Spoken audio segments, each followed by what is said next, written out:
Claro, Connie. Eh,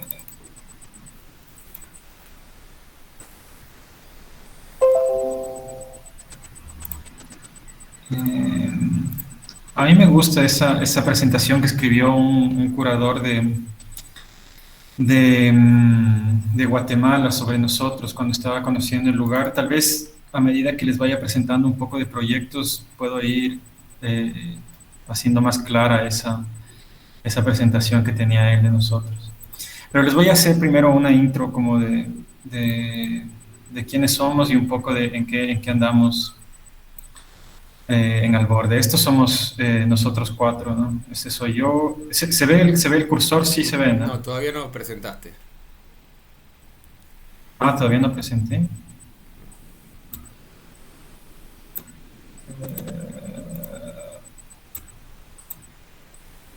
Ahí. Ahora sí. Ah, disculpe. Em, ya. Y ahí se ve el cursor. Sí,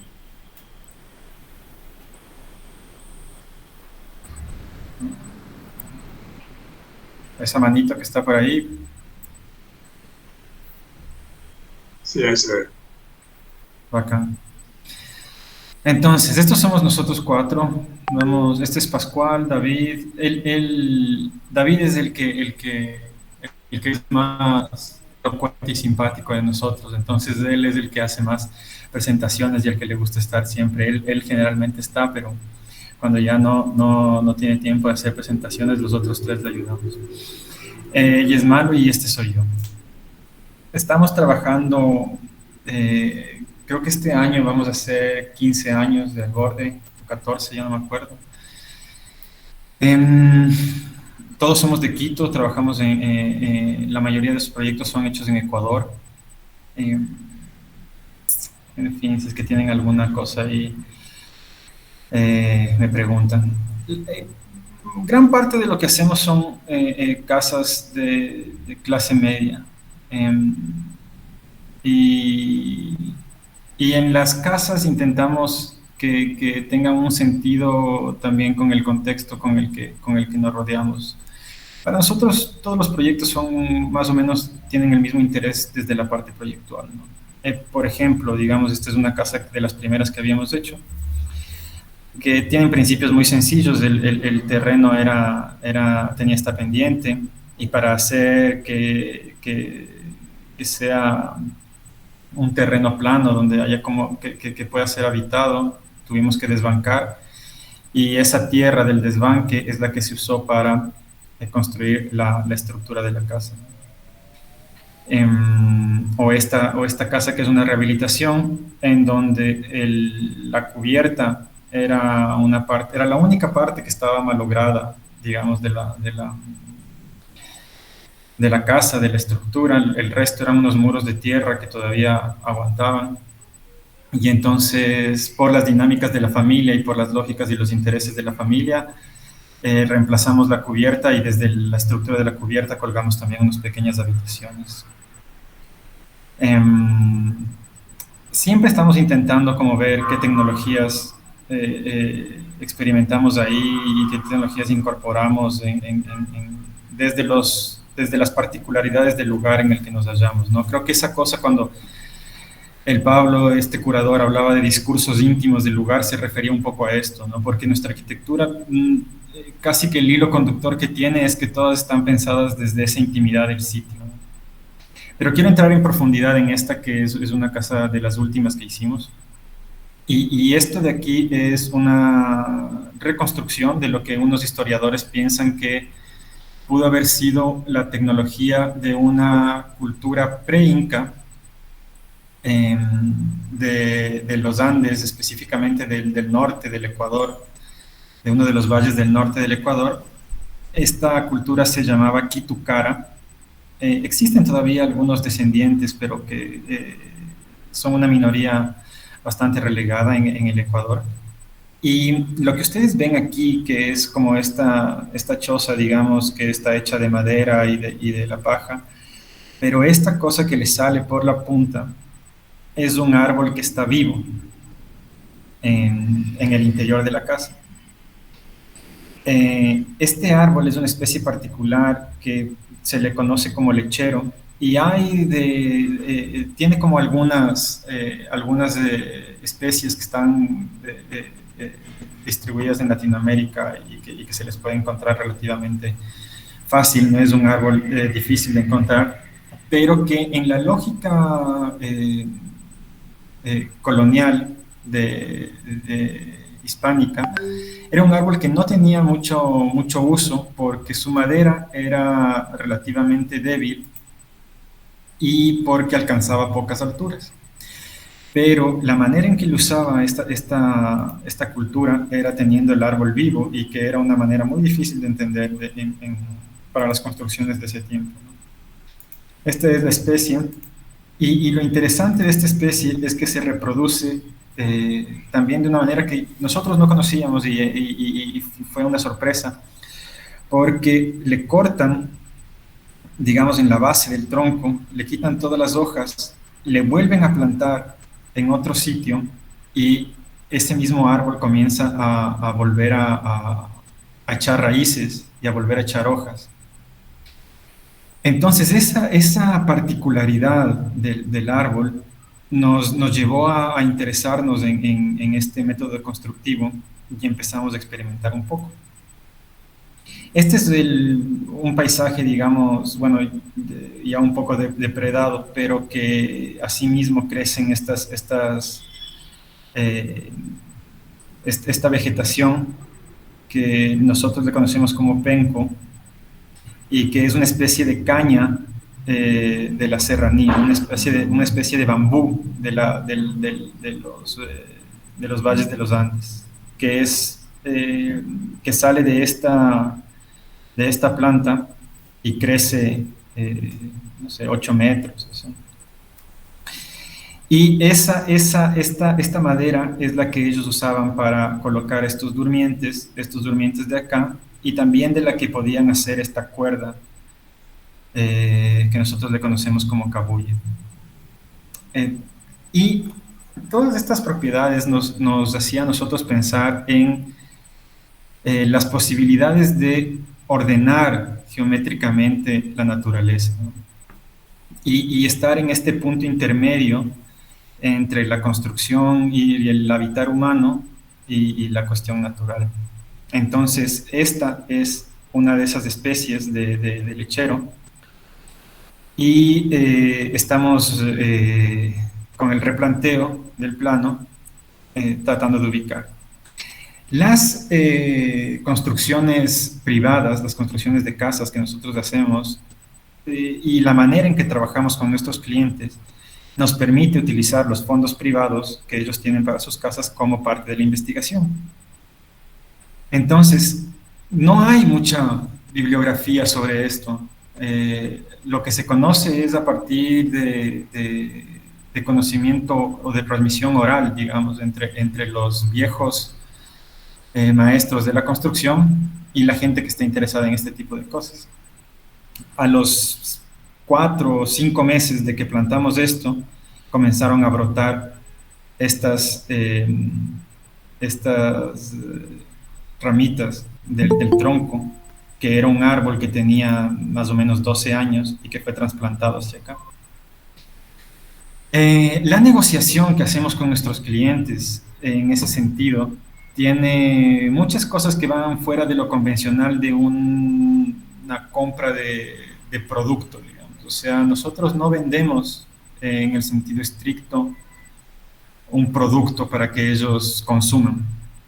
Va mucho más allá de una relación comercial y se vuelve una relación un poco de afinidad intelectual, filosófica, porque al nosotros hacer cosas como estas, donde el riesgo es relativamente alto, porque nosotros nunca habíamos hecho esto, de hecho es un proceso de aprendizaje que el cliente está pagando en este momento, a él le parece tan interesante esta cuestión que está dispuesto a arriesgar su dinero para obtener los posibles beneficios que tenga esto.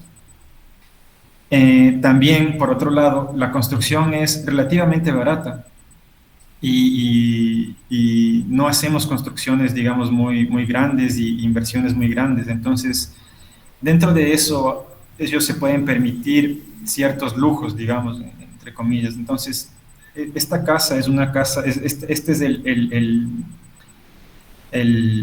el espacio núcleo, digamos, donde hay un solo espacio que combina una cocina con una estructura de adobe.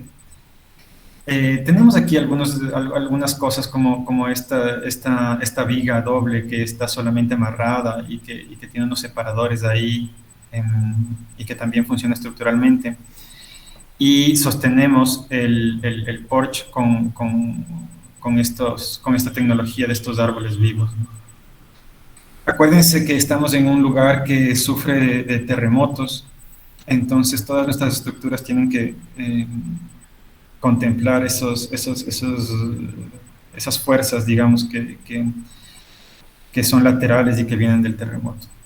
Estas fotos se tomaron un poco menos de un año después de que la casa estuvo lista y los árboles comenzaron a crecer. Se puede ver aquí cómo están. Y ahora, la última vez que fuimos, cada vez están más grandes y está más verde todo. Hicimos algunos experimentos con esta tecnología. La primera fue esta, que digamos soporta estas cargas solamente aquí en compresión, que son relativamente ligeras. La otra son árboles más pequeños, pero que están funcionando a tracción. Este de aquí está dibujando eh, una línea acá, o sea, este punto y este punto está con presión, aquí hay una tensión que viene acá y se ancla acá. Entonces, estas pequeñas plantas de aquí soportan esa tensión y estas están soportando la compresión y sostienen esta estructura liviana también con estas pequeñas, no sé si llegan a ser viguitas, pero digamos con estas pequeñas compresiones de aquí debajo de este casi tensegrity, digamos, ¿no? Que es un espacio que hicimos que combinaba el espacio de invernadero y el espacio de ducha.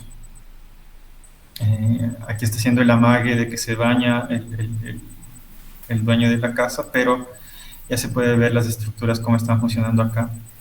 Entonces, en la primera hicimos un tipo de amarre de esas estructuras, acá hacemos otros tipos de nudos, porque en realidad lo que estamos haciendo con esta casa es un laboratorio de ver cómo funciona, qué funciona, cuáles son los límites de esa estructura. Aquí había otro detalle de conectar estos árboles con una estructura también muy ligera. La manera de habitar que tenía el tipo era súper particular, ¿no? Ya se pueden dar cuenta.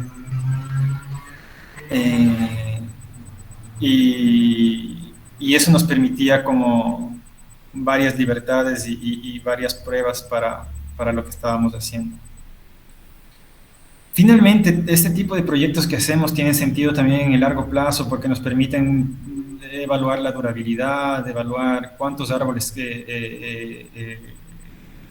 tienen problemas, si es que no tienen problemas, cómo hacer y dar pequeños pasos en conocer más ese tipo de estructuras, ¿no? Igual al principio, la casa que les mostraba al principio era la primera vez que hacíamos un tapial y ahora ya como ese método lo conocemos bastante bien, lo podemos dominar para hacer esa estructura de acá, que ya no nos preocupa, y experimentar en estas otras nuevas estructuras, digamos, que estamos conociendo y apenas viendo su potencial. Quería mostrarles otro proyecto también, que en cambio es un proyecto público, bueno, no público, es como una institución sin fines de lucro que da servicios de parque, ya van a ver. Este es Guayaquil. Guayaquil es uno de los puertos, el mayor puerto de Ecuador, una ciudad enteramente comercial. Pero lo interesante es que en el borde de la ciudad tienen esta reserva que se llama Cerro Blanco, que es una reserva de 6.000 hectáreas. En el mundo de las reservas, 6.000 hectáreas es relativamente poco, pero la particularidad de esta reserva es que son 6.000 hectáreas que están en el borde de la ciudad. Las reservas generalmente están bastante alejadas de los centros urbanos, y esta es una reserva que se ha conservado aquí en el borde, y de hecho esa competencia entre el borde y la reserva es lo que ha estado empezando a causar un poco de conflictos. Por este lado está el desarrollo informal de la ciudad, invasiones de tierras, tráfico de tierras. Me imagino que en Argentina también deben conocer esos problemas. Y por acá está el desarrollo formal de la ciudad, que en cambio acá hay un ataque desde la especulación inmobiliaria, desde la demanda de estas zonas para alta densidad. Dos problemas que vienen de la expansión urbana y que de alguna manera afectan las especies que están viviendo aquí y el ecosistema que estaba protegiéndose aquí. Se puede ver un poco aquí en este gráfico de la esquina la densidad de la ciudad, que tiene casi 3 millones de habitantes, y el tamaño de la reserva, ¿no? Es por eso que esta reserva es particular y es importante dentro del contexto latinoamericano. ¿Qué hicimos nosotros y qué son estos proyectos que también nos permiten cierta libertad desde lo proyectual? Porque la presidencia, la gente que estaba manejando esta reserva estaba un poco perdida en hacia dónde ir, qué hacer, cómo enfrentar estos problemas que le estaban atacando a la reserva. Lo que nosotros propusimos fueron tres acciones, ¿no? Tres acciones de contención de la mancha urbana. Y la primera aquí, esta es el lado de la expansión informal. La reserva tenía un límite que iba hasta acá y ahora todo está deforestado, invadido por tráfico de tierras. Y entonces nosotros propusimos un trabajo conjunto con el municipio para que se provea de áreas públicas para esta parte de la ciudad, donando el terreno que ya estaba invadido y que estaba cedido o que estaba en riesgo, digamos, frente a esta expansión informal, ¿no? Tiene diferentes etapas que no sé si es que vale la pena ahora discutir, pero la idea básicamente es hacer un espacio público, productivo, que acoja de alguna manera, no niegue esa expansión con la ciudad, y que permita un entendimiento de la reserva y de cómo vivir de una manera menos agresiva hacia la naturaleza. Y por el otro lado, este es el lado que está, digamos, lleno de shoppings y de edificios altos de clase media alta y alta.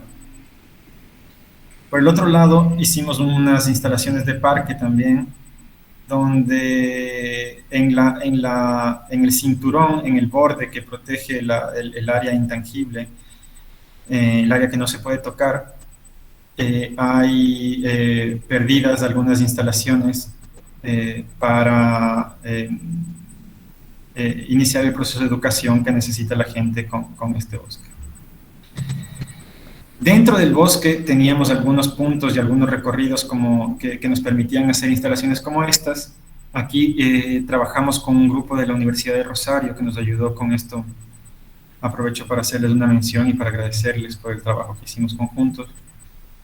Entonces tenía diferentes instalaciones dentro del bosque, como puentes, instalaciones administrativas, estas torres que subían unos grandes ceibos, que era como el gran atractivo de este sistema ecológico, y el aprovechamiento de algunas ruinas que encontrábamos ahí. No son ruinas, o sea, no son ruinas prehistóricas, sino equipamientos que hicieron hace unos 20 o 25 años, y que estaban de alguna manera absorbidos por la naturaleza y nos parecían interesantes en esa estética. Pero la cosa principal aquí era que teníamos unas estructuras de árboles y por las condiciones del clima de la costa del Ecuador, que necesitaba áreas con sombra, es muy fácil vivir al exterior, pero el sol a veces es agresivo, entonces necesitábamos áreas con sombra y queríamos aprovechar las estructuras que nos proveían ya los árboles, solo que las estructuras tensadas, hechas de plástico, duran más o menos 10, 15 años, son muy caras y es una tecnología que es muy difícil es plástico, es muy difícil que se biodegrade. Lo que nosotros proponíamos era hacer una estructura que cumpla más o menos la misma función, es decir, que proteja del agua y del sol, pero que sea un poco más primitiva y que sea más fácil de que se biodegrade. Entonces empezamos a hacer pruebas con el laboratorio de Holcim. Holcim era uno de los sponsors que ayudaba al parque, a la reserva. Y entonces con su laboratorio de ingeniería empezamos a hacer estas pruebas para textiles protegidos por concreto. Esta es otra manera en que empezamos a hacer investigación, que disponíamos de muchísimos más recursos de talento humano y de talento y de recursos monetarios también, ¿no? Entonces fue increíble poder ser parte de este tipo de experimentación también. En realidad lo que nosotros queríamos hacer era no tanto una tecnología nueva, sino cómo volver esa tecnología lo más sencilla posible, lo más accesible a reproducciones, a que se pueda copiar o reproducir de manera popular casi. Entonces nos esforzábamos mucho porque no tenga, o porque tenga la menor complicación posible. Entonces hay que averiguar cuál es la manera más fácil de impregnar los textiles de concreto, cuáles son los problemas en el endurecimiento, qué problemas puede traer, cómo es la mejor manera de que se sequen, qué pasa cuando se mojan, cómo se pueden volver más resistentes a la humedad. Todo este tipo de pruebas que, digamos, van más allá de nuestro alcance, porque nosotros alcanzamos, digamos, a imaginarnos un concepto, pero todas estas cosas ya requieren como de un conocimiento tecnológico y de ingeniería más grande. Están a cargo del equipo de profesionales de ellos, ¿no? Pero logramos esto, que para nosotros es como un orgullo, que el material cueste más o menos $7 por metro cuadrado, que es muy inferior a lo que costaría una lona de estas características. Entonces, esta es una de las pruebas que ya logró pasar la mayoría de ensayos. Y luego construimos un prototipo escala 1:1 de lo que debería ser una de las instalaciones, de las primeras instalaciones para el bosque. La madera tiene estas dimensiones porque es madera recuperada de los bosques, entonces nosotros trabajamos con eso, ¿no? Nuestros diseños se hacen a partir de las particularidades que encontramos, como les decía al principio. Entonces, por eso es que tiene todos estos ensambles. Pero si se fijan también la manera en que están diseñadas las piezas y diseñados los ensambles, de alguna manera contemplan mucho el error, contemplan mucho la inexactitud, facilitan la construcción como una manera de discurso estético también. O sea, esta cosa nos interesa que se vea así, pero nos interesa diseñarla así porque si es que está un poco más acá, un poco más allá, si es que tiene una pieza más larga o más corta, puedes utilizar un retazo de lo que te sobró aquí. No tiene una medida exacta, o sea, tiene una medida mínima y una medida máxima, pero que es muy amable, digamos, con las piezas que nos vamos encontrando ahí. Esa es un poco la cosa que siempre se repite, digamos, en nuestros diseños, ¿no? La manera en que decidimos, en que probamos impregnar de hormigón esta tela, es con un método de proyección. Y entonces de eso, siempre hay cosas inesperadas, ¿no? En el anterior proyecto y en este proyecto también hay mucho margen para lo inesperado. Pero estas texturas de esta caverna textil que parece como que flota, pero al mismo tiempo es una cáscara dura de hormigón, nos llamaba mucho la atención y no la diseñamos. Hubiera sido muy difícil que la podamos proyectar porque, digamos, los métodos constructivos y las cosas que estábamos haciendo eran nuevas, entonces siempre hay ese espacio, eran nuevas para nosotros, quiero decir. Estos textiles creo que se hacían desde 1900, pero para una tecnología militar y ahora se hacen también con otro tipo de funciones. Pero digamos, de este tipo para nosotros era nueva y esta, bajarle a esa tecnología, a la cuestión casi popular, que era una de las cosas que estábamos buscando. El sitio de construcción y un poco el proyecto final, ¿no?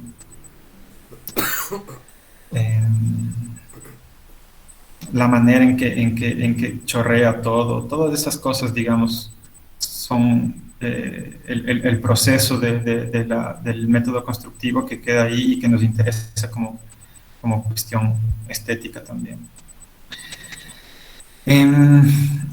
Este proyecto terminó ahí con eso y ahora estamos viendo los siguientes.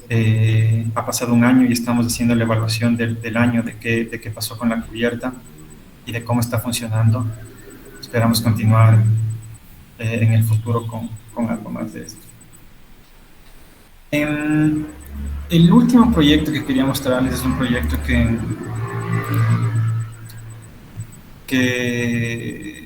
es de los primeros que hicimos y que ha continuado y ha sido casi un campo de experimentación para nosotros y un campo de aprendizaje. Que se desarrolla también en la costa del Ecuador, en un terreno ancestral de pescadores que está reconocido por el Ministerio de Cultura, cedido a estos pescadores, donde ellos construyeron esta escuelita para los niños de su comunidad, porque la escuela oficial les quedaba bastante lejos, básicamente. Entonces ellos decidieron hacerse cargo de la educación de sus hijos y construyeron esta escuela. El problema es que a medida que los niños aumentaban y que cada vez iban más niños a la escuelita, empezaba a tener más problemas y desde que los padres era muy fácil que intervengan o que se vayan a ver qué es lo que estaba pasando o que los niños accedan a los materiales y digamos que era problemática en ese sentido. Entonces, una de las personas que habita la comunidad nos contactó y empezamos a pensar, de hecho, ellos empezaron a pensar en una escuela antes que nosotros, y cuando pidieron una escuela al ministerio les ofrecieron esto. Y es interesante porque a veces últimamente, no sé, hay como este pensamiento de que la arquitectura puede cambiar realidades, y en realidad la arquitectura casi es como la última capa del cambio social, ¿no? Abajo hay como una base que está con una filosofía y con un pensamiento que exige una arquitectura diferente casi, como en este caso, ¿no? Que ellos podían tener acceso a este tipo de equipamiento que es muy común en Latinoamérica y más en este tiempo, que esto era casi 2009, creo, o 2008, 2009, 2008. Y entonces era muy común este tipo de equipamiento, pero para la gente que estaba dirigiendo el proyecto de enseñanza en la comunidad era una cosa horrorosa, una jaula. Y cuando nosotros hablábamos de qué tipo de enseñanza querían, hablaban de esto. Hablaban de una nave que lleve a los niños al conocimiento, que era, imagínense, en ese tiempo nosotros éramos, este era casi uno de los primeros proyectos que empezábamos a manejar, y era un proyecto increíble, digamos, para recién salidos de arquitectura. Solo que este proyecto, cuando todos en la comunidad reunieron un poco de dinero para hacerle frente a este proyecto, lograron tener $900. No sé cuánto es el cambio aquí, está en reales, me parece. Pero $200 al cambio de Argentina, ya harán ustedes los cálculos, no es mucho. La cosa es que este proyecto nos cambió un poco la manera de pensar en el sentido de recursos, ¿no? Porque esta comunidad se relacionaba diferente con el lugar en donde vivía, y aunque $200 para nosotros no significaba nada, en realidad el dinero era una cosa que para ellos también era un poco eh, abstracta, porque tenían todo un bosque en la reserva donde había madera que ellos sabían que podían usar, tenían las hojas que ellos podían usar para la cubierta, tenían la mano de obra que eran ellos mismos y sabían cómo construir. Entonces $200 era un presupuesto que alcanzaba para hacer este tipo de equipamiento. Al principio me acuerdo que pensábamos en algunas maneras para enfrentar ese desafío de $200, y decíamos cosas como, bueno, vamos a utilizar algo reciclado o alguna cosa así. Y ellos decían como, o sea que ustedes quieren traer basura a nuestra playa, o sea, van a traer basura de la ciudad para construir con basura nuestra escuela en nuestra playa. No, gracias. Solamente quiero como ilustrar el shock que para nosotros fue en ese entonces todo este presupuesto y todo eso. Ellos nos pedían básicamente este hexágono, porque les permitía tener esta distribución que es bastante clara, ¿no? Un solo profesor podía hacerse cargo de 3 grupos diferentes. Pero como el dinero era tan poco, y aserrar la madera para el piso era uno de los costos que teníamos, era importante la distribución de las tablas aserradas y las maderas en el espacio. Entonces, cualquier modificación hacia el hexágono iba a desperdiciar más madera que el cuadrado, que era la más eficiente, a pesar de que era la que no necesitábamos. Entonces aquí, este es el aporte que creemos que puede dar el pensamiento espacial y el diseño arquitectónico, ¿no? Porque al pensar en una planta, no como un cuadrado, sino en un espacio, como un cubo, y girar, digamos, ese cubo y estructurar de nuevo ese cubo. Acuérdense de los terremotos acá, entonces las estructuras siempre tienen que tener una forma que facilite, y los triángulos nos ayudaban mucho. Empezábamos a lograr esta, esta arquitectura que básicamente lo que significa es que empezaba como un cuadrado, pero al nivel de la altura de los niños era ya un hexágono. Entonces, a pesar de que la planta sea cuadrada y optimice las maderas, el espacio se podía usar como hexágono y permitía esa adaptación o esa flexibilidad que las clases exigían en ese momento. Teníamos la forma, pero también quería aquí ahondar en el detalle que significa cada una de estas construcciones que les estoy mostrando ahora, porque por ejemplo aquí tenemos que hacer una unión con 1, 2, 3, 4, 5 maderas. Y, y aunque nosotros hicimos esta arquitectura que es bastante sencilla, digamos 4 triángulos iguales porque íbamos a construir con voluntarios, y entonces un triángulo se hace y se demora un tiempo X, pero los demás, como ya hiciste el primero, se aprenden y se vuelven a hacer más rápido. Este nudo de aquí, convencionalmente se hubiera tenido que resolver así, Y digamos en los catálogos y en la arquitectura que diseñas desde el escritorio se podría resolver así. Pero, de nuevo, la gente y la arquitectura vernácula y esos intercambios que hemos tenido con este diferentes tipos de comunidades nos mostraban estas otras maneras, ¿no? Como los nudos de cuero, de los que tampoco teníamos mucha información más allá de la que recopilábamos de maestros constructores y con los que nos tocó también. Aquí no coloqué, pero tenemos unas fotos de sacando cueros de los mercados y cortándoles y viendo qué estado de putrefacción tienen que tener y apestando todos llenos de sangre, pero que era, digamos, es súper divertido, es cuando a mí me empezó a motivar la arquitectura. Al final de una semana conseguimos esto y luego la comunidad en realidad hizo la parte de aquí abajo, que era una base cuadrada como las que ellos hacen siempre. Nosotros llegamos a montar los triángulos y montar esta parte de la estructura y al final un cumbrero, la comunidad la llenaría de paja. De nuevo diseñamos todos los detalles, o sea, cómo se abre y se cierra la puerta para entrar a la nave espacial y para que el profesor pueda dar lecciones de física, es todo un juego para los niños. Y este también es otra cosa que me gusta mucho contar porque eh, estos espacios que yo les muestro como en el mirador, donde cómo se traban las maderas, y la libertad que tienen para moverse las maderas unas con otra y que de todas formas la inexactitud sea parte de un discurso estético, sale un poco de aquí. Porque nosotros ya sabíamos que teníamos que diseñar algo fácil, entonces esta cosa se compone de estas dos piezas y ustedes pueden ver aquí esas dos piezas, ¿no es cierto? Esta de aquí es esta de acá y esta de aquí es esta de aquí. Entonces es muy sencillo el mueble, ¿no es cierto? Esta pieza se encaja en esto y tienes que clavar esto.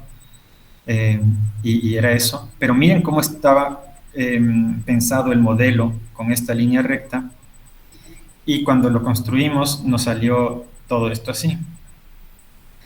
Y cuando lo comenzamos a publicar y este proyecto empezó a salir en redes y empezó como a conocerse más, había un comentario de una persona que nos decía que era como algo así como qué arquitectos vanidosos o qué arquitectos llenos de ellos mismos, porque diseñan todo este mueble paramétrico con todas estas puntas que debió haber sido muy difícil de construir para que quede bonito y no están pensando en cómo la comunidad debió haber sufrido con todas esas puntas ahí salidas para que quede como era diseñado. Entonces, esas interpretaciones, digamos, que la gente tenía de la arquitectura que nosotros hacíamos, nos hacía pensar en que el error podía ser parte de nuestro discurso estético. Y como ven, terminó siendo en el mirador que les acabé de mostrar. Finalmente se construyó la escuela. En esta parte voy a ir un poco más rápido. Los procesos participativos de acá eran más tímidos y cada vez fueron siendo más complementados por la gente. Aquí ya ni siquiera llevamos un proyecto con la forma construida, sino una lógica constructiva. Y la lógica constructiva de este proyecto iba siendo decidida con los pobladores mientras lo íbamos construyendo.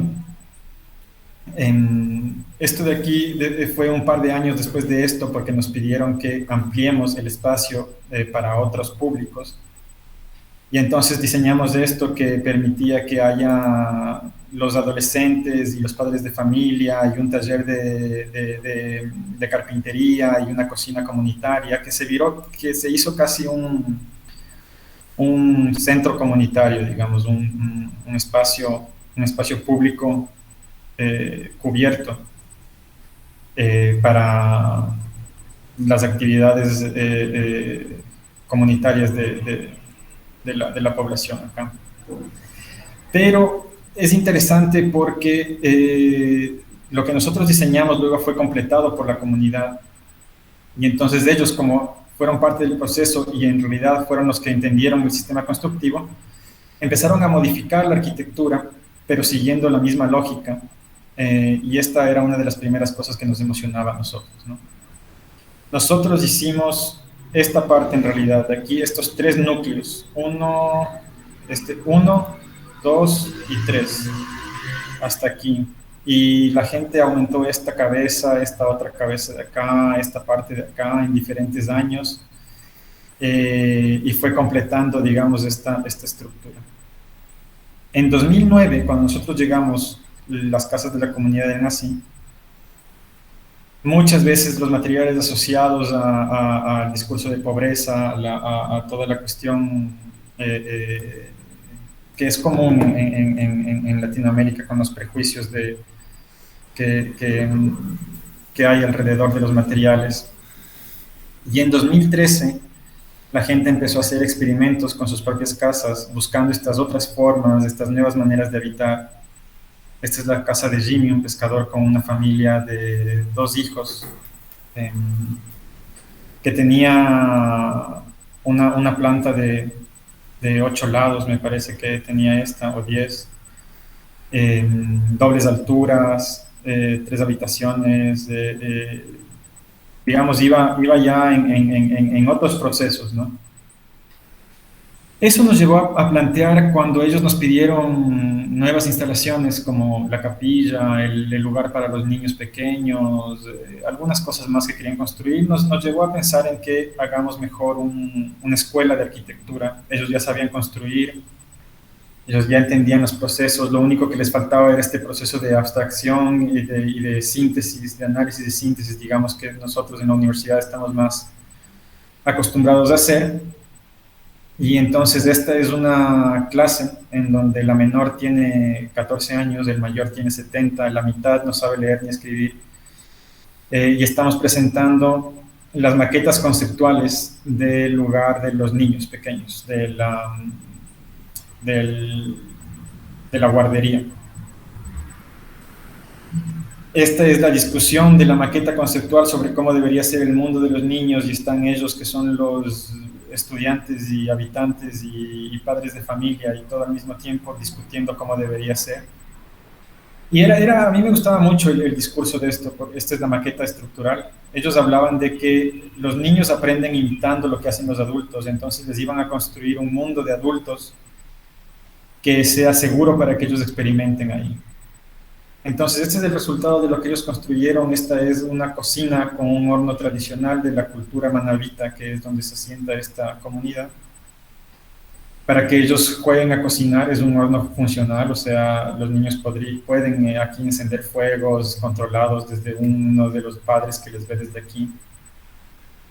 Esta es la parte del trabajo donde ellos utilizan cosas de la escuela también y de métodos de aprendizaje activo. Este es el cuarto de la noche, que es donde ellos iban a descansar y dormían ahí. Y terminó ese proceso. Y en 2018 también pasó algo que nos interesa mucho y que ahora es una de las cosas que estamos más interesados también. Porque en 2009 no pusimos nada de protección a la madera, o sea, la madera estaba en la intemperie, y después de 10 años o 9 años empezó a biodegradarse y empezó a ser insegura, entonces le destruyeron. Pero en ese mismo sitio volvieron a construir la réplica exacta de esa arquitectura. Entonces había un discurso de un manejo sostenible del bosque, de una arquitectura que se biodegrada y dura lo mismo que duran los árboles en crecer y en estar con este tamaño para la siguiente etapa. Ellos en realidad no necesitaban que nosotros vayamos a ayudarles, pero la construcción se volvió también un evento cultural, digamos, una parte de la cultura de la comunidad. Entonces era una fiesta que ellos disfrutaban con invitados, con gente, como los voluntarios que venían a construir, y entonces por eso decidieron hacernos parte del proceso. Y este es el registro gráfico y los diseños que teníamos para eso, ¿no? Esto hizo un artista que se llama Marie Combete, que nos ayudó a registrar toda la construcción y la manera en que estaba hecha la, la escuela.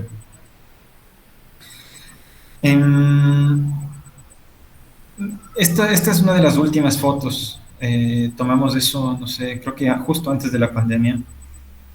Nunca habíamos visto la escuela desde estos ángulos. La geometría es una cosa que nos habíamos imaginado casi por la eficiencia constructiva, y ahora que la vimos así también nos causó mucha alegría, digamos, ver cómo se integra con todo lo que está a su alrededor.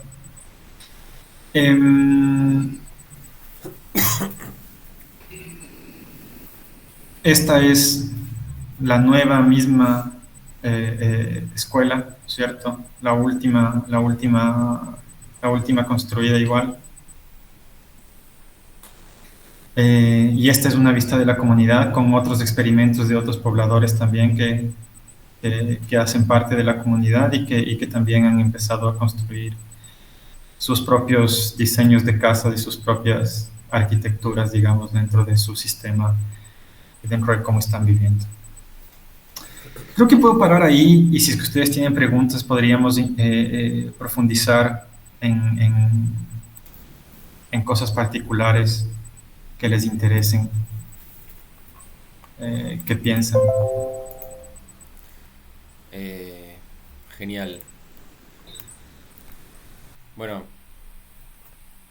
no sé qué opinarán los demás. Me parece que es muy, muy interesante lo que mostraste. Desde ya te felicito.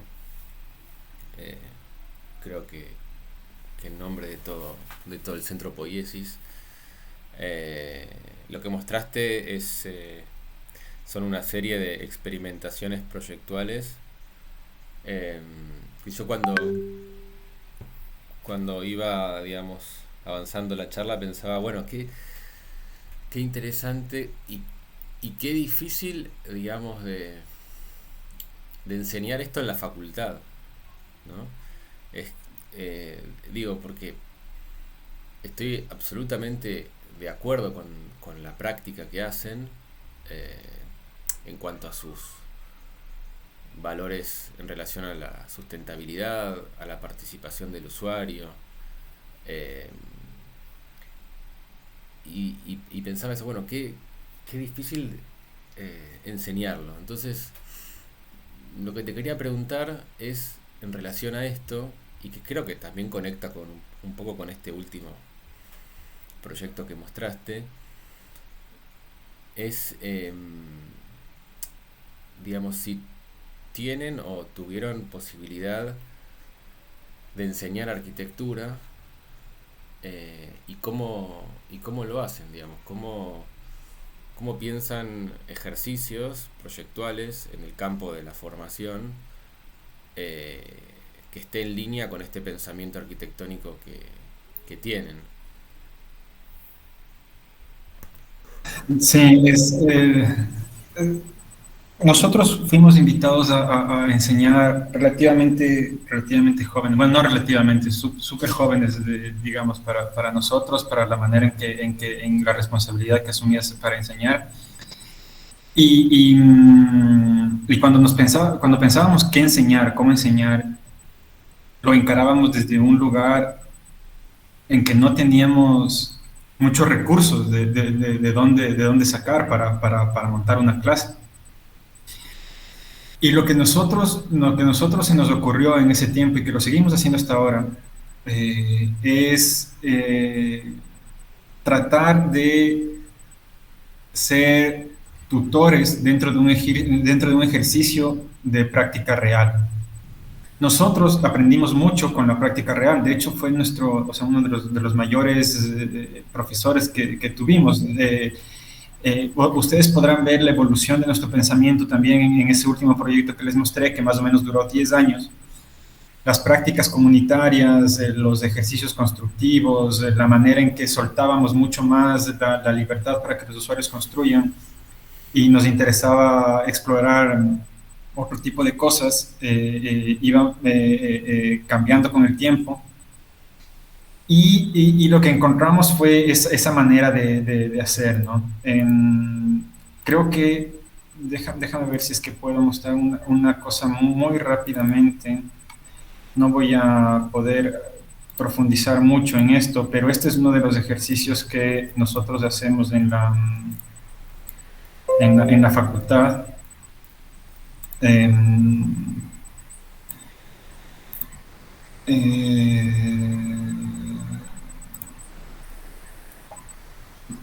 nosotros, bueno, el problema de la construcción informal, la periferia, y este es mi socio Pascual, que está, digamos, enfrentando a los alumnos a este ejercicio de práctica real con una comunidad real que tiene unas necesidades específicas para legalizar su territorio y que tenía este espacio que era una casa comunal que estaba en condiciones muy malas y además en una infraestructura muy precaria. Esto no aguantaba en el primer sismo. Y esta es la alumna diseñando su lámina y sus ideas para gente que tiene que entenderlas, que no son sus profesores, sino la comunidad.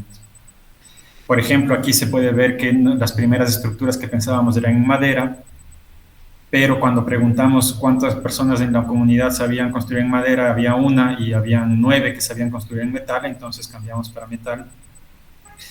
Todo está hecho con donaciones. De hecho, nosotros entramos en contacto con esta comunidad porque ellos estaban listos para construir esto. Ellos querían invertir en eso porque era parte de su proceso de legalización.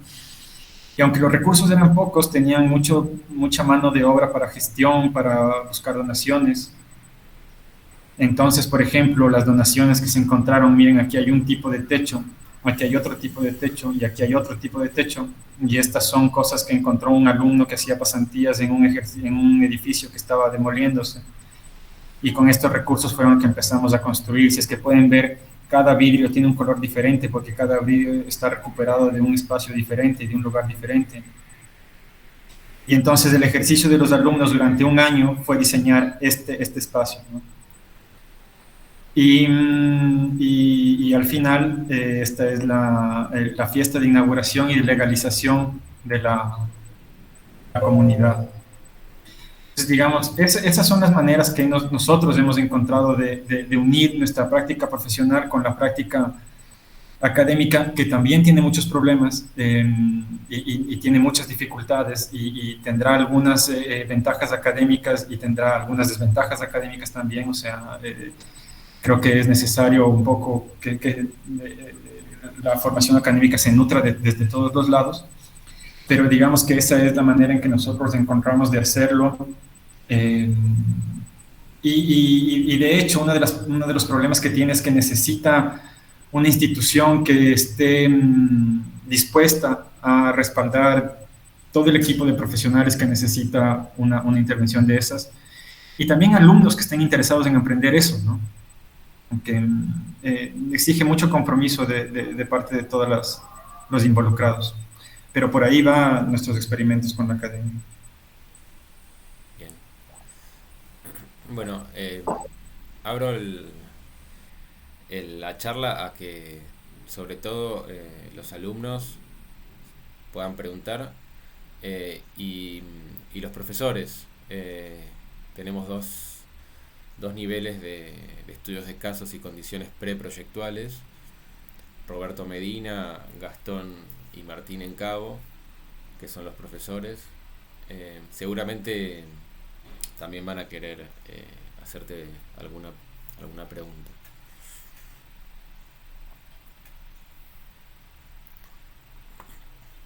Esteban, bueno, Roberto, felicitarte, la verdad que la charla y la arquitectura, las experimentaciones que hacen son muy, muy interesantes, maravillosas. Durante la presentación surgió así como una constante la actualización o la hibridación de conocimientos ancestrales, tal vez de pueblos originarios. se ve mucho en los conocimientos técnicos o tecnológicos, como apropiados, reapropiados, actualizados. Pero también hay otros conocimientos que no son necesariamente técnicos, que tienen que ver con ciertas cosmovisiones o creencias, que también aparecen, ¿no?, como una constante en la obra de ustedes. Ahí hay una foto muy significativa y como emocionante también cuando empezaban, creo, la construcción de la casa entre muros, que había como un ritual de pedido o de agradecimiento o de pedido de permiso, no sé exactamente cuál es el significado, pero hay ahí en ese conocimiento una relación muy profunda con la naturaleza. Y también se veía en estas casas originarias que ustedes también, con este árbol central que estaba vivo, tomaban y actualizaban. ¿Cómo es cómo utilizan esos conocimientos? ¿Cómo es ese proceso para transformar, actualizar todo este cúmulo de conocimientos que es magnífico, es fantástico, es otro conocimiento que viene a enriquecer?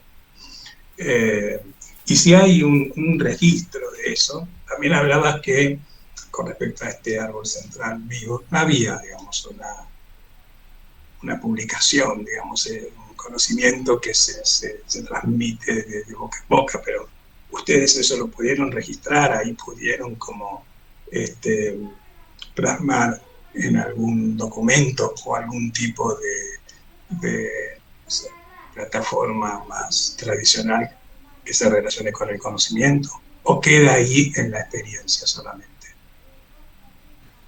A ver, o sea, primero, gracias Roberto y gracias a todos por el tiempo y la atención. Sobre estas cosmovisiones y sobre esta manera de entender el mundo, yo creo que de nuevo vamos a cómo nos describía Pablo, ¿no? Estos discursos que nosotros intentamos que sean muy del lugar y de la gente, en realidad nos dejamos llevar mucho y nos dejamos contaminar mucho por las personas con las que trabajamos. Creemos que un poco esa es, digamos, lo que nosotros entendemos por diseño participativo, ¿no? El diseño participativo es como incluir estas visiones y no solamente la tuya y dejarse contaminar por el otro y dejar que nos mueva hacia lugares que la verdad nosotros no conocemos tanto, ¿no es cierto? Por ejemplo, ninguno de nosotros digamos, creo que sabe o tiene un conocimiento sobre la pedida de permisos o cómo se maneja ese tipo de relaciones con la naturaleza o ese tipo de cosmovisión. Pero en ese momento la gente con la que trabajábamos estaba muy interesada en eso, que tenía mucho conocimiento sobre eso y entonces fue parte del proceso y parte de las cosas que hacíamos. Siempre también trabajamos con gente que no es que aceptamos cualquier cosa, ¿no? Siempre hemos tratado de alinearnos con la gente con la que trabajamos, pero digamos que nos dejamos contaminar mucho y dejamos que haya muchas voces que sean protagonistas del proceso también, como en este caso eso, nuestra voz no era la protagonista, sino la protagonista era la voz de la dueña de la casa que sentía que tenía que hacer este ritual y que era parte de su manera de ver el mundo. Entonces, creemos también que la respuesta de las arquitecturas vernáculas va por un lado, de nuevo, también por esas maneras de hacer que tienen mucho más sentido en algunos contextos, especialmente en el latinoamericano nuestro, y que muchas veces son subestimados frente al bombardeo cultural que tenemos del hemisferio norte, básicamente, ¿no? Y más de Estados Unidos. Creo que en Latinoamérica el bombardeo cultural de Estados Unidos es brutal y entonces deja muy poco espacio para estas otras voces y hacen mucho sentido esas voces dentro de lo que nosotros entendemos y especialmente cuando los recursos son limitados, cuando estás respondiendo o buscando maneras coherentes de responder a problemas como el clima, como la sustentabilidad, esta arquitectura vernácula tiene muchísimas soluciones y que son muy pocos exploradas y que a nosotros nos anima por todo lo que significa como independencia, como tecnológica, incluso en muchos casos como accesibilidad económica, y una identidad latinoamericana que se fortalece adaptándole a la cultura que estamos viviendo ahora. Porque también no nos gusta que quede como en un folclorismo, como en una cuestión así superficial, ¿no? Entonces como que las tomamos muy en serio y la adaptamos a nuestra vida contemporánea y creemos que es súper pertinente. Sobre la segunda parte que me preguntaste era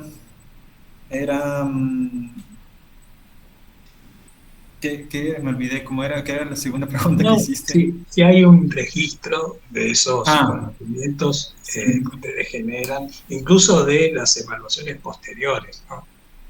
Seguramente hay Nosotros tratamos de registrar, digamos, de manera informal en nuestros archivos la mayor cantidad de cosas que podemos, pero hemos llegado a tener registros más formales. Publicamos un libro hace poco con el Ministerio de Cultura del Ecuador que hablaba especialmente del proceso de construcción de esta escuela en la playa, y acabamos de publicar un monográfico también con Arquine, el editorial de México, sobre nuestra obra. Entonces son pequeños registros donde vamos digamos, dejando por escrito. Y también, aunque ese es un poco más superficial, digamos, porque trata de dar una mirada general, hicimos una película sobre la escena de arquitectura ecuatoriana. Ayudamos a producir esta película con la ayuda de unos directores y una producción de un fondo de cine que ganamos, que se llama Hacer mucho con poco, que un poco dibuja la escena de esta arquitectura experimental en Ecuador. Creo que también nos encantaría hacer, digamos, más registros, pero no da para hacer todos nosotros. Entonces, ahí vamos haciendo lo que nos alcanza, y, y pueden ser proyectos a futuro tal vez también que sean interesantes de registrar. Tratamos de guardar mucho, pero sí han quedado en eso, han quedado en este par de libros y en esta imagen. Y en los registros informales que tenemos. Bien, muchas gracias. Gracias, Esteban. ¿Qué tal, Esteban? Yo soy Martín. Nada, primero agradecerte y felicitarte. La verdad que muy interesante la charla y la arquitectura que hacen. Ahí me encantó de las dos últimas obras que mostraste. Me parece súper interesante esta cuestión de como, como dejar, digamos, básicamente uno cuando empieza a diseñar, si se quiere, diseña como formas terminadas, ¿no? Y en realidad había algo de pensar ciertas lógicas materiales y ciertas lógicas de construcción que después devenían como en una forma que por ahí no era tan controlable desde el principio. Y eso, digo, como metodología proyectual me parecía súper interesante poder dejar como esas cuestiones. Yo pensaba un poco, nada que ver, ¿no? Pero como la arquitectura de FISAC en España, ¿no? Que trabaja esos encofrados de bolsa y termina generando como una expresión de cuestiones que por ahí no las podés prever, digamos, en ningún render, en ninguna cosa, hasta que no ves la cosa construida. Eso me parecía que era fantástico. Está buenísimo, digo, como que trabajan como muy pocos recursos y en realidad, según la obra, poder encontrar los recursos del lugar y como con eso poder hacer, digamos, espacialidades interesantes y demás. Me parece que está buenísimo. Y después quería más que nada preguntarte sobre la metodología participativa. Digo, hay como mucho trabajado, ¿no? sobre la cuestión participativa en la arquitectura y demás. Pero ver si tenían como alguna metodología precisa o eso, o si lo van cambiando según los casos, o nada, cómo encaran eso, sería una de las preguntas. Y bueno, esa, y después cualquier cosa Si no hay más preguntas, después te pregunto otra. Dale, gracias Martín. Sobre la participación, ha ido cambiando a medida en el tiempo, ¿no? Hemos ido aprendiendo cosas y hemos ido viendo cosas que nos interesan. La participación a veces es una palabra que todos los estudios usan en base a sus intereses, ¿no? Entonces es difícil a veces agarrarla,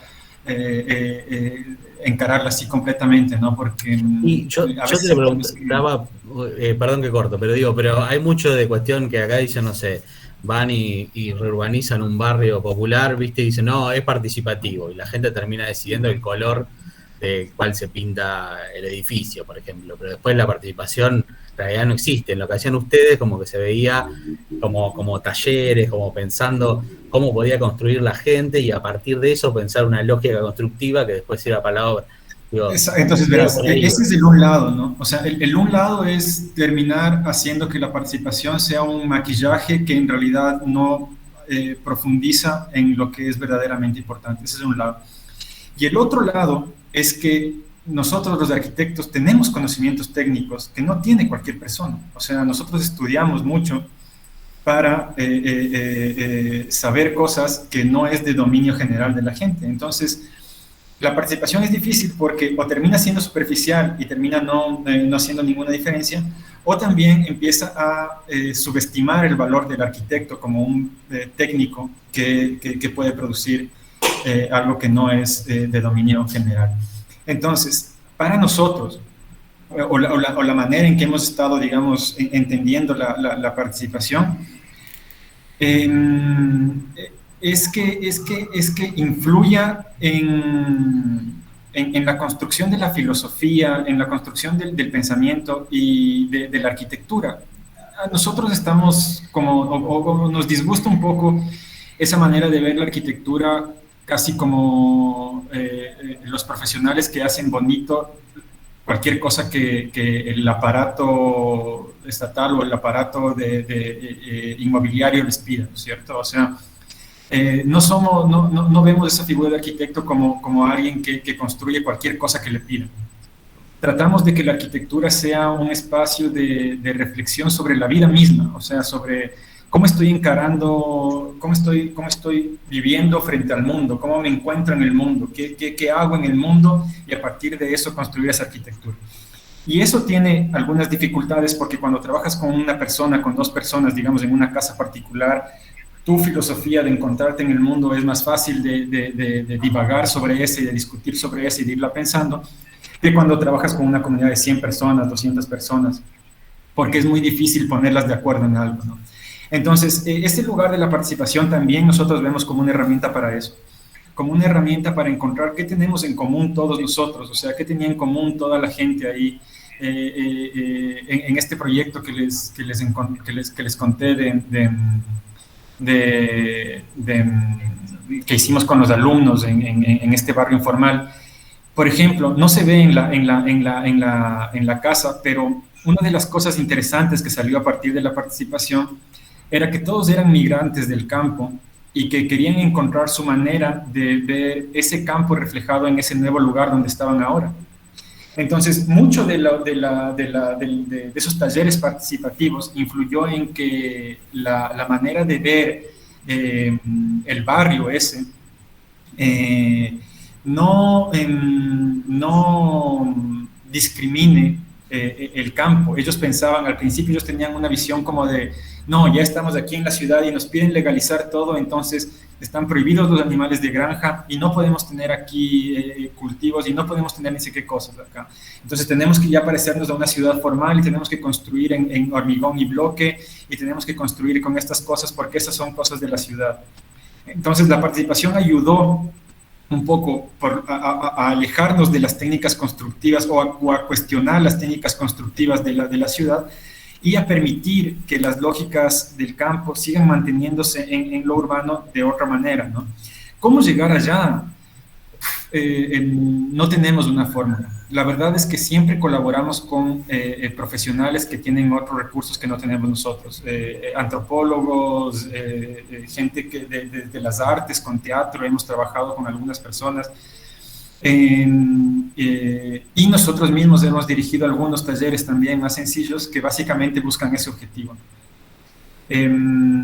Pero sí, creo que hay algunos grupos que están tratando de tener una metodología un poco más clara.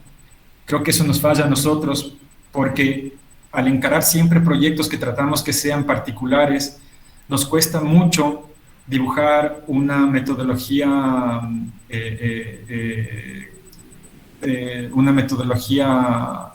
similar para aplicar solamente en cada equipo, ¿no? En cada momento. Siempre estamos como cambiando. Perdón que no pueda ser más claro con la respuesta, pero es que es como No, no, pero está clarísimo. Buenísimo. Buenísimo, buenísimo, gracias. Bueno, Hola, a mí me gustaría hacerte unas... Primero que nada, gracias por la charla, estuvo muy buena. Y quería hacerte una pregunta y después algo para ver qué reflexión tenés al respecto. La primera pregunta es un poco más fría y más técnica, que tiene que ver con el primer caso que mostraste, que me llama la atención que el árbol esté vivo y que siga creciendo y por tanto el techo de la casa también siga creciendo. ¿Es así? No. Tiene una cosa muy particular este árbol, porque una vez que cortas no sé cómo se llama, la punta, una vez que cortas la punta, el árbol crece solamente hacia los lados y no sigue creciendo en altura. Entonces, digamos, se resuelve ese problema. De todas maneras, era una teoría que teníamos, ¿no? Era lo que nos habían dicho. Y ahora que ha pasado un año, digamos, y que vimos que efectivamente se movió pocos centímetros, digamos, de aquí así, vemos que creemos que no va a ser un problema ese. Pero va a haber otros problemas como el ensanchamiento y qué pasa con las juntas a medida que el árbol se va ensanchando. Entonces, los problemas son siempre o casi son impredecibles, entonces tenemos que ajustar un poco la cosa a lo que vaya pasando en la realidad. Genial. Bueno, y lo otro que te quería consultar, gracias, un poco tiene que ver con lo que ya se viene charlando, que hay una cosa que mostraron en el proyecto en el que hicieron en conjunto con los chicos de la escuela y tal, que es también un poco de si los arquitectos estamos o queremos o intentamos educar de alguna manera a algún tipo de usuario o qué tan involucrados estamos dentro de la profesión para generar también esto de una educación hacia una arquitectura que pueda resolver algún conflicto, que es algo que veo mucho también en relación a lo que dijo recién Martín, de que de querés involucrar a la gente en un proyecto y tal cual deciden pintar el color de la pared, ¿no? Y se ve mucho, por lo menos en el interior de Argentina, o sea, en el resto de las provincias que no sean las ciudades más grandes, este conflicto de una casa construida con lo que sabe la gente que habita, pero que nunca hay una exploración, nunca hay como esta explotación que genera la investigación proyectual a la hora de desarrollar algo, hasta que no aparezca un arquitecto.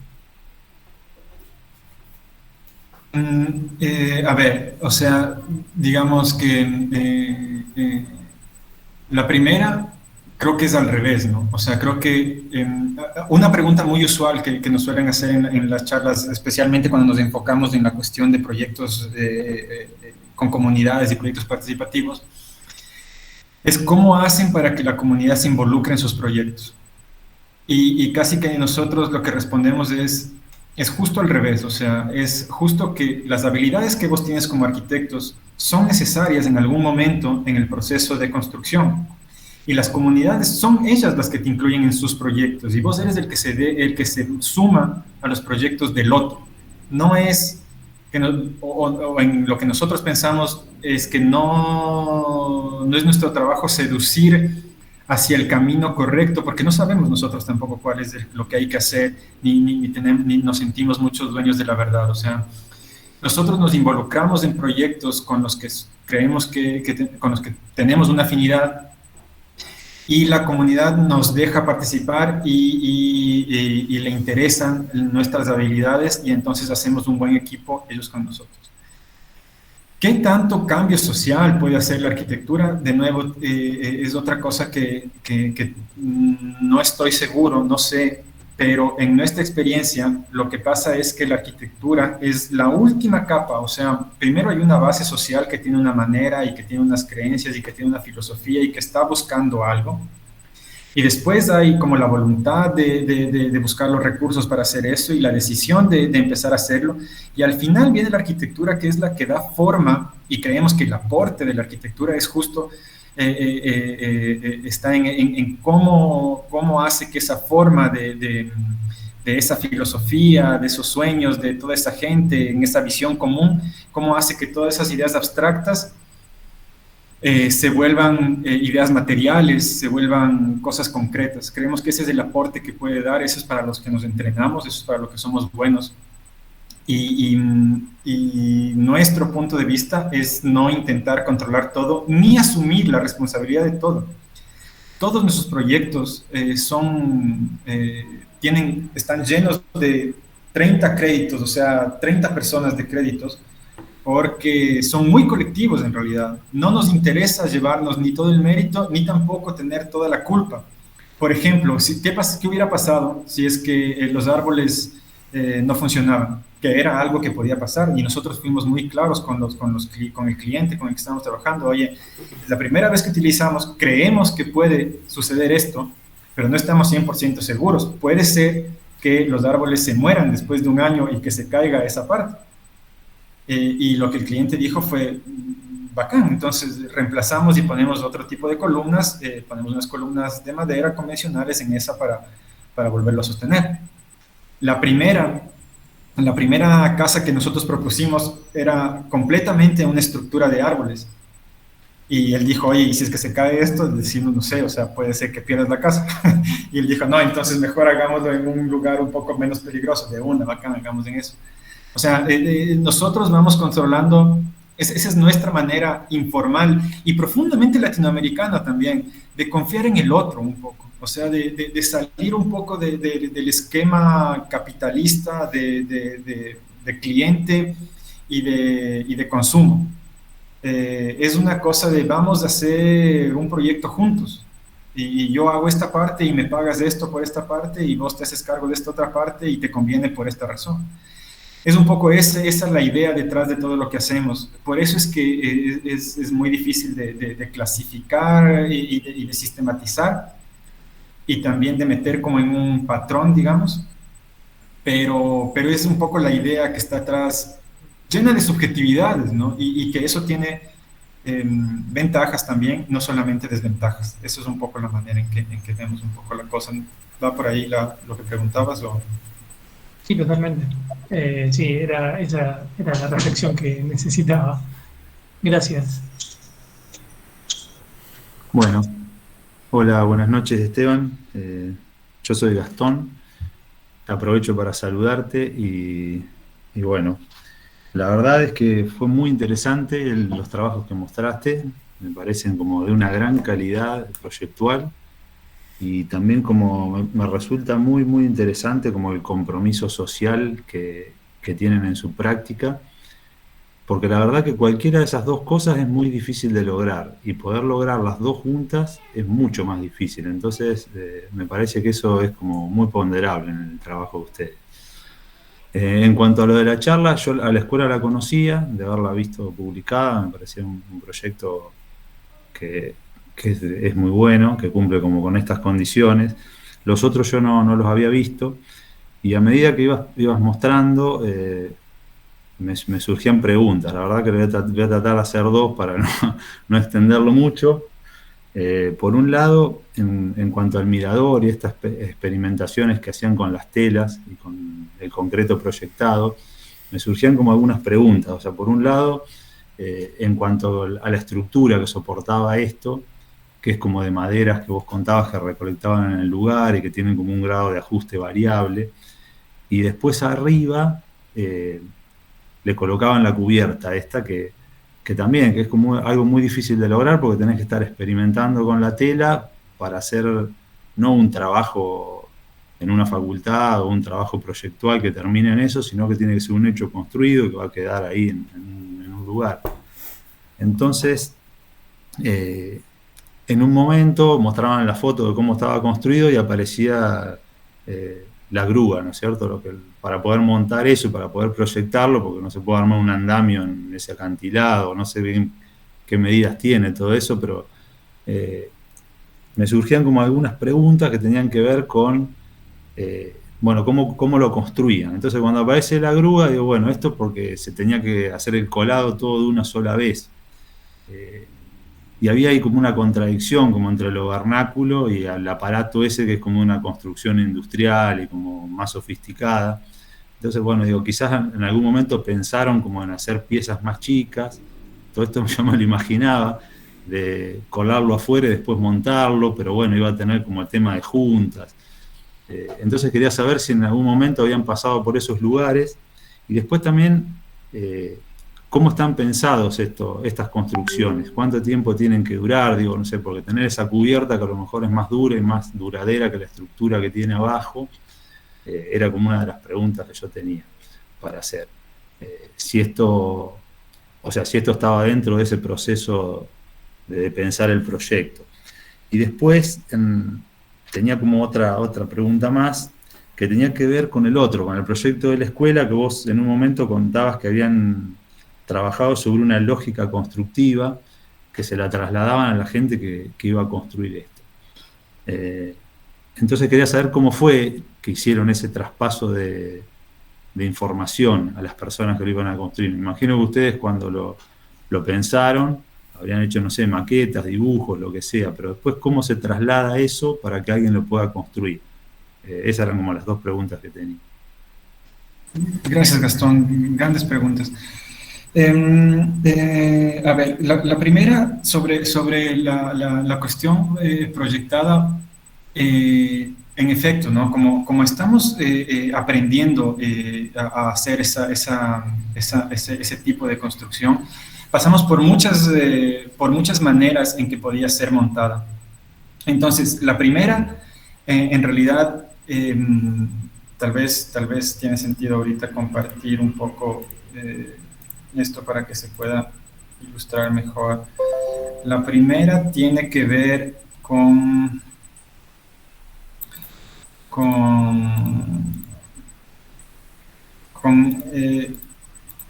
esta manera, de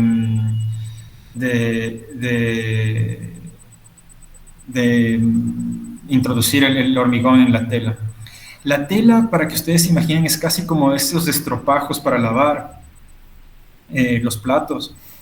La cosa es que el momento en que el cemento entra en ese tipo de casi esponja, no es esponja totalmente, pero casi como una esponja, el momento en que eso entra, hace alguna magia de ingeniería que no entendí, que me dijo el tipo que me explicó varias veces, pero la cosa es que funciona como un aglutinante de todas esas microfibras y queda hecha la mezcla de concreto. Para que ustedes se imaginen también, el lado más grueso que nosotros terminamos haciendo de esta mezcla de concreto tenía un poco más de 2 centímetros y el lado más pequeño tenía 1 centímetro, un poco menos de 1 centímetro. Entonces es muy delgada. Entonces, esta era una de las maneras en que pensábamos que podía funcionar y efectivamente la forma de construir el mirador hubiera cambiado si es que hubiéramos hecho este tipo de tecnología. Seguramente, si es que veíamos que funciona así, no hubiera sido una sola capa, sino que hubieran sido varias capas independientes que se les infusionaba de hormigón, no sé cómo llamar, se les llenaba de hormigón aquí en el piso y se les subía, que teníamos algunas pruebas que podían ser eso. Nosotros estábamos en esta como en prototipo, ¿no es cierto? Nos contrataron para hacer el prototipo. Y este brazo que se ve aquí entra por esta calle, ¿no es cierto? Que está aquí, entra por esta calle, se acerca hasta acá y proyecta el hormigón. Eh, creo que hicimos algunas pruebas también con esta manera de hacerlo y parecía que iba a ser más fácil de construir así. Creo que hay este de aquí hicimos proyectando el hormigón y la cosa, este tenía una dificultad en que la fuerza de la proyección por aquí tenía que llegar a unirse con la fuerza de la proyección por aquí abajo y tenían que ser una sola capa porque los hormigones tenían que unirse. Y elegimos este, creo que era porque era, no, la verdad no estoy 100% seguro por qué elegimos este, nos daba alguna facilidad para alguna particularidad que teníamos que hacer aquí en este proyecto, pero al final nos fuimos con este y fue eso lo que hacíamos. Pero tiene las dos posibilidades la tecnología. Como hablaba algún rato alguno de los compañeros, la forma en que construimos nuestras arquitecturas dependen mucho de cómo se construyen, ¿no? O sea, la forma final depende de los procesos y si es que hubiera sido de la otra manera, hubiera sido distinta, ¿no? Algunas de estas estructuras van a estar metidas en lugares que no van a ser tan accesibles como este, no van a tener esta vía acá, entonces ahí tendríamos que pensar de nuevo en la otra técnica de infusión. Lo que queríamos saber era que durase, que si es que se iba a rajar en algún momento, cuánto tiempo iba a proteger, cómo reaccionaba frente al sol y entonces esos datos es lo que estamos levantando ahora. Sobre la segunda pregunta que me hiciste de la transmisión del proceso tecnológico a la gente, era, era aquí, miren. El proceso en realidad, la tecnología que nosotros estábamos llevando o el sistema constructivo que estábamos llevando era relativamente fácil. Se trataba de construir un trípode de un tamaño aproximado porque como teníamos esta pendiente, los árboles más largos que teníamos iban a ser adaptados para los espacios más largos y los árboles más cortos que teníamos iban a ser para lo más corto. Entonces tratábamos de que sea como un gusanito que vaya colocándose en la ladera de la forma más fácil. Entonces lo que llevábamos era esta maqueta. Este es un tipo de los pescadores que vive allá, que desarmábamos todo, armábamos con ellos y ellos luego lo armaban solos. Entonces, la cosa es que construíamos varios trípodes, siempre eran trípodes, entonces este es un trípode central aquí y este es otro trípode aquí, que actúa como cierre, ¿no es cierto? Y se conectaban a través de cumbreros los otros trípodes. Entonces, digamos, este es un trípode, no sé si es que, creo que aquí da para, no, tampoco. Tal vez aquí, este es un trípode y, si no, es difícil de verlo aquí, pero, o en el dibujo, tal vez aquí. Era este trípode que se iba conectando uno con otro.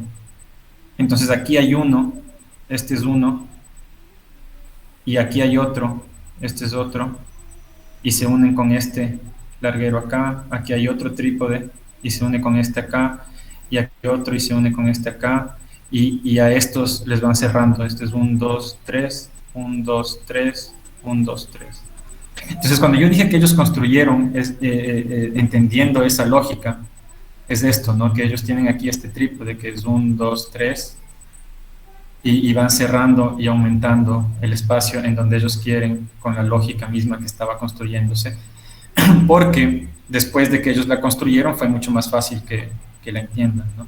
Entonces siempre son con modelos, con este tipo de cosas así. A veces hacemos modelos uno a uno porque como son relativamente sencillas las cosas con las que estamos trabajando, da para que esos experimentos puedan ser asimilados de manera más fácil.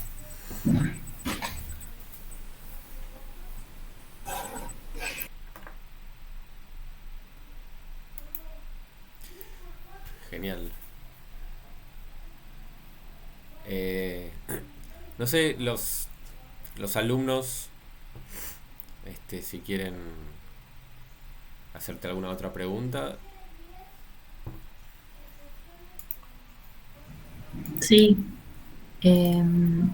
Primero, muchas gracias, Esteban, por la charla. La verdad que me gustó mucho. Me resulta también muy alentador como escuchar todos estos proyectos. Y un poco lo que pensaba también, digamos, la clase pasada, no, hace 2 jueves vinieron a hablar Mari y Daniel, que también dijeron que eran vecinos ahí del edificio. Y un poco lo que pensaba es cómo es que se gesta o qué pensás en relación a como esas influencias que hay en Ecuador o si lo ven así o no en relación a referencias que vienen tomando o como esto que hablas, bueno, como de entender como esa raíz latinoamericana, si ves alguna especie de genealogía o referencias en común. También un poco siguiendo las preguntas de Lucas sobre, bueno, las reflexiones que tenemos por ahí acá en Argentina para hacernos. Un poco preguntarte eso. Y cómo fue el proceso también del armado, como del equipo de ustedes, si se conocían de la facultad o si se conocieron como también debatiendo sobre las problemáticas de la arquitectura allá. Gracias, Vero. A ver, sobre esta cosa de referencias mutuas, no sé cómo es allá en su escuela, en su ciudad en particular. Yo he visto un fenómeno, he identificado un fenómeno en Ecuador que es relativamente inusual en el mundo de la arquitectura. Yo he percibido que en varias ciudades hay como un celo y casi que una competencia voraz entre arquitectos que a veces cae hasta como en el egoísmo, ¿no? entre estudios. Es muy difícil que encuentres, digamos, esa... o yo no he encontrado tal vez esa amistad o esa carta abierta que hay entre los estudios que actualmente están como en esa burbujita en Ecuador, donde la relación es muy amable y muy generosa desde el punto de vista de información, de técnica constructiva, de conocimiento, de todo. O sea, hay una manera de compartir todo lo que a vos te costó mucho trabajo conocer y regalarlo, ¿no es cierto? En esta comunidad de arquitectos con la que estoy trabajando y en la que me encuentro metido. Yo creo que he visto alguna cosa similar en Paraguay, con ese montón de gente de Paraguay que está haciendo esa arquitectura también, que para mí es increíble, que es todo este grupo de Solano y este otro grupo del laboratorio de Corbalán. Toda la gente que está alrededor de ellos también tiene una generosidad con su conocimiento que es admirable. Yo he visto como un celo de eso en otras comunidades de arquitectos, en Colombia, en Sao Paulo, en Venezuela, en Perú. Hay como una reserva así como muy grande y creo que eso nos limita y nos hace más daño que lo que nos hace bien, digamos. No sé cómo es, digamos, en Argentina, pero es una de las cosas que a mí me parecen que permite que estas referencias se nutran y que se compartan, digamos, en esta cosa un poco hippie que a mí me gusta mucho, ¿no? Como todo el mundo está ahí trabajando junto y quieres alguna cosa y la pides y es muy fácil compartir porque ahí hay una aspiración mayor.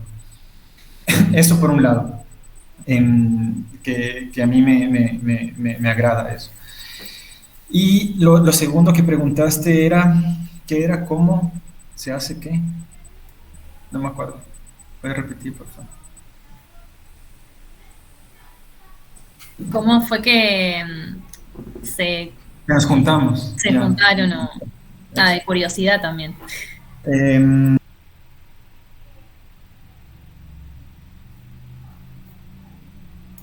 Está Se murió el silenciado. micrófono. Gracias. Todos tenemos edades diferentes. Pascual es el más viejo y yo soy el menor. Tenemos más o menos 10 años de diferencia entre todos.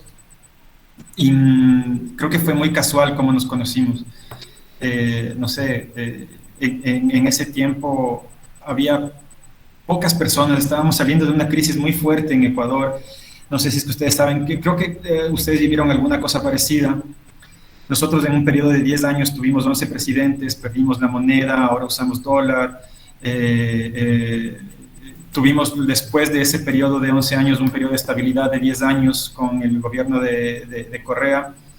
Y luego, últimamente, tenemos un proceso también que ha estado minando un poco todo el aparato público y toda la cuestión de estabilidad en Ecuador.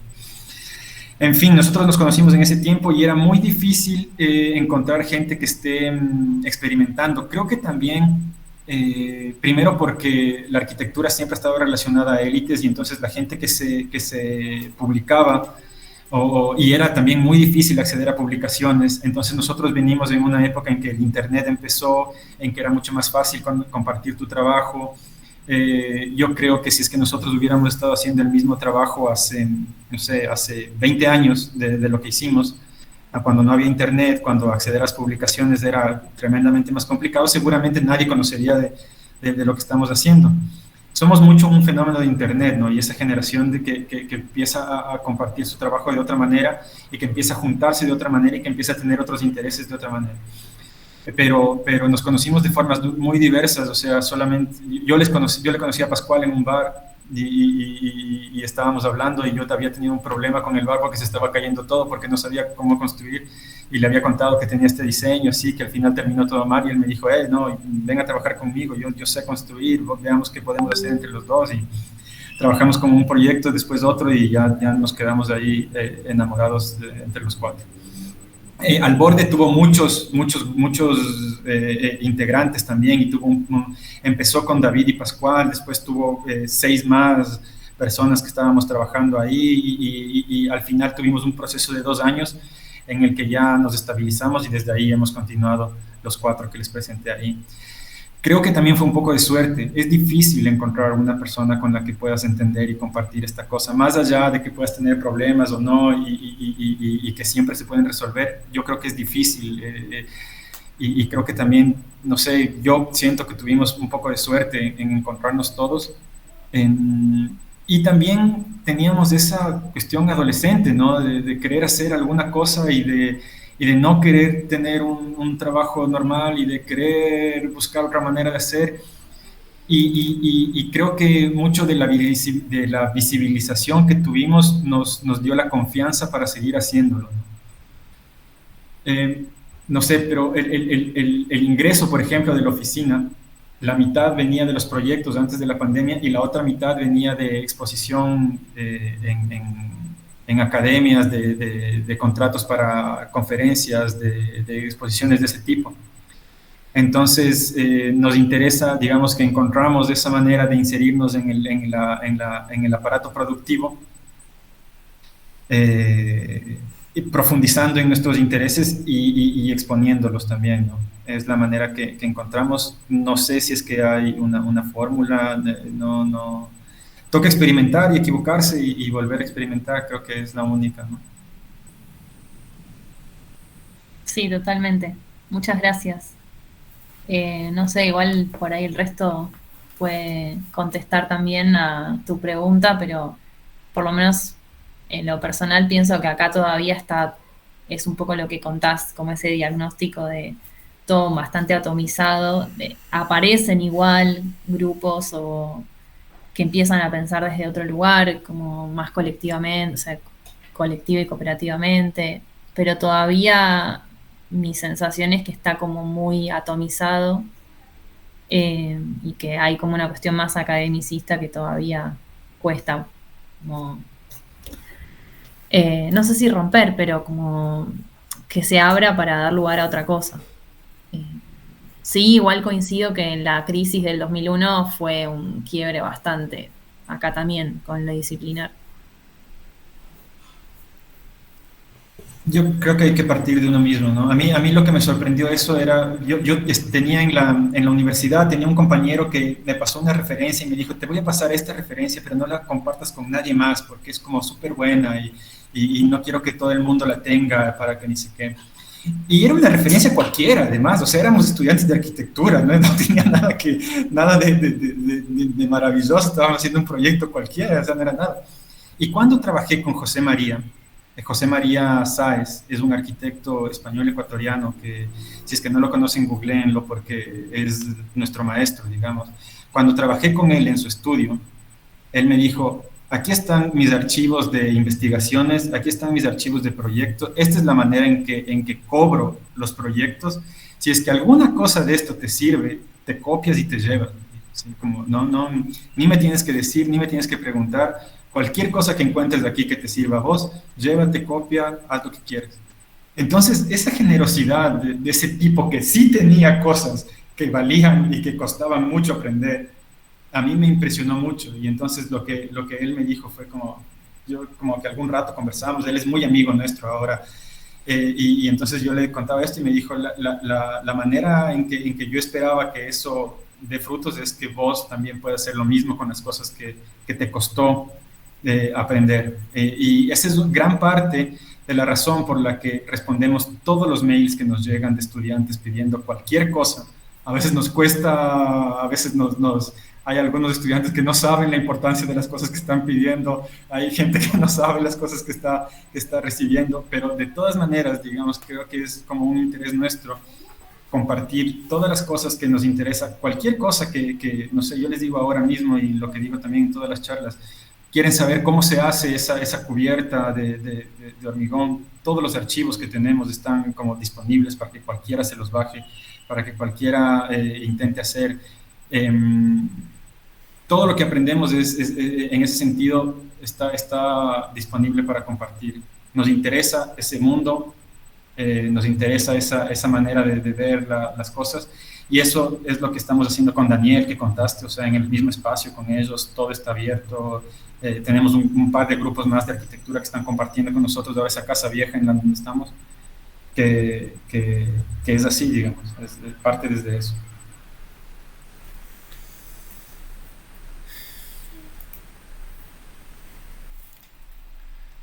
Bueno, no sé si alguien quiere preguntar algo más, si no, lo dejamos ir a Esteban, que ya debe estar cansado de todo el día de trabajo. Y nosotros seguimos trabajando en los grupos.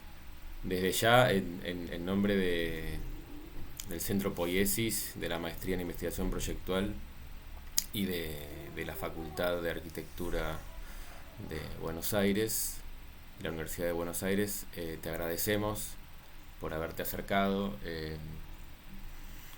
Y nada, ojalá que sigamos estando en contacto, que podamos contar con vos para convocarte a otras situaciones académicas. Creo que es sumamente fructífero que tengamos contacto con estudios como el tuyo. Creo que le hace muy bien a la facultad, sobre todo a nuestra facultad, que es una especie de elefante gigante, ¿no? Y que le cuesta mucho por momentos evolucionar. Así que nada, te comprometemos a eso si es posible y bueno, te saludamos y te agradecemos mucho. Gracias a ustedes también, ya saben, siempre que podamos, la UBA nos cae bien y la gente de Argentina nos cae bien, entonces siempre que podamos vamos a estar ahí. Bueno, buenísimo. Suerte, un abrazo para todos. Muchas gracias, un Muchas abrazo. gracias. Un abrazo. Chao, gracias. Bien. Bueno, espero que que les haya servido. Creo que se va armando como una suerte de familia de arquitecturas muy interesante para poner en relación. Y bueno, hoy por suerte pudimos terminar un poco más temprano, así que nada, sigamos en los grupos. Y nada, Bien. los saludo.